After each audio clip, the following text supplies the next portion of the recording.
Magandang tanghali. Mga karagdagang kaalaman tungkol sa pang-abay ang ating matutunghayan sa aralin ito. Ano nga ba ang kahulugan ng pang-abay? Ang pang-abay ay salita o pangkat ng mga salita na nagbibigay turi sa pandiwa, pang-uri at kapwa pang-abay.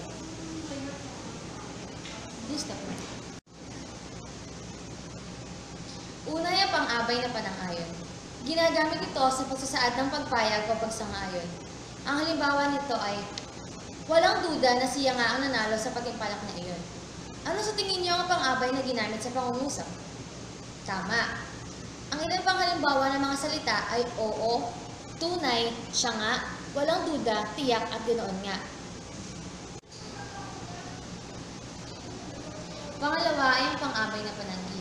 Nagsasaad ito ng pagsalungat, pagtanggi, di pagtanggap o pagbabawal. Narito ang ilang halimbawa. Huwag kang sasama sa mga kabataang iyon. Alin sa tingin nyo ang pang-abay na ginamit sa pangungusap? Tama. Narito ang ilang salita na halimbawa ng pananggi. Hindi, wala, ayaw, huwag at aywan.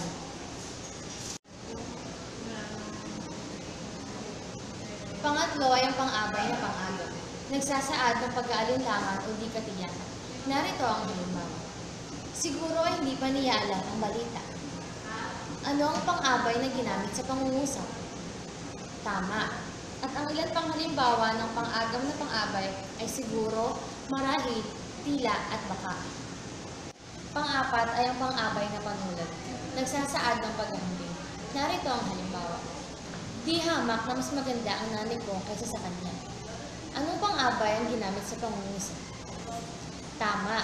At narito pa ang ilang halimbawa. Lalo, higit, di hamak at totoo. At ang panglima ay ang pang-abay na panggaano. Nagsasaad ng dami bilang sukat at timbang. Narito ang maaaring gamiting halimbawa. Sapat lamang ang dala niyang pera tungo sa eskwelahan. Maraming halimbawa ng salita ang maaaring gamitin sa pangungusap ng pang-abay na panggaano. Halimbawa, gusto, katamtaman, kaunti, sapat, kulang, katakot-takot, kainaman. At narito ang pang-anim, panuluran, nagsasaad ng ayos, pagkakasunod-sunod. Narito ang maaaring gamiting halimbawa. Kahuli-hulihan, lagi siya sa pila. Ano sa tingin nyo ang salitang ginamit? Tama. At marami pang salitang maaaring gamitin. Halimbawa ng kahuli-hulihan, una, at ang pagkapangkat-pangkat. At ang pangpito ay ang pamitagan. Nagsasaad o nagpapahayag ng paggalang. Halimbawa, opo, siya nga po ang nagsabi. At ito pa ang maaaring gamitin sa paggamit sa pangungusap. Halimbawa, po, ho, opo, oho, alang-alang at pakundangan. At ito naman ang pangwalo. Panuring. Nagpapahayag ng pagtanaw ng utang na loob. Halimbawa, salamat po sa mainit ninyong pagtanggap sa amin. At narito pa ang mga halimbawang maaaring gamitin. Salamat po, maraming salamat, mabuti na lamang. At ang panghuli ay ang ingkilig.